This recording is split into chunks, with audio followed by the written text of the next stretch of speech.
In today's video, I'm going to teach you how to organize business processes in Glide. We'll be setting up a simple, clean area inside your Glide app where you can display process information in a structured way. This is especially useful if you want your team to quickly access operating procedures, internal workflows, or process notes without digging through scattered documents. To begin, open your browser and go to Glide. Once the site loads, click Login and sign into your account. After that, open the app you want to edit.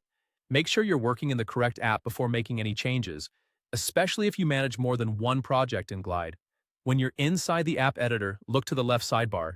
This is where you control your app's navigation and layout. Click the plus icon labeled Add in the Navigation section.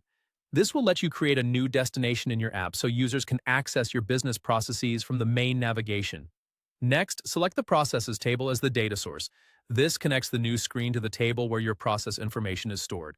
Choosing the right data source is important because it determines what content will appear on that page and how it will be organized for your users. Now move over to the right sidebar and choose a style. Glide gives you different display options, and the style you select will affect how the information looks and feels inside the app. Pick the one that best matches the way you want your processes presented, whether that's more visual, more compact, or easier to scan.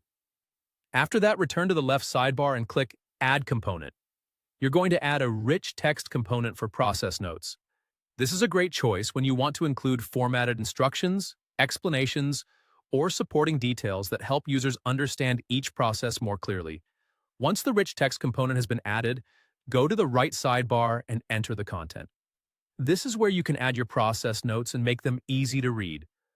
Try to keep the formatting clear and consistent so the information is easy to follow, especially for team members who may be reviewing these processes quickly.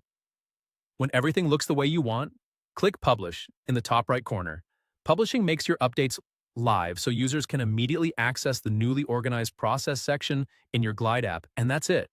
You've now created a dedicated place to organize business processes in Glide in a way that's practical and easy to navigate. Thanks for watching. If you found this Glide tutorial helpful, please like, subscribe, and turn on notifications for more step-by-step app building guides. See you in the next video.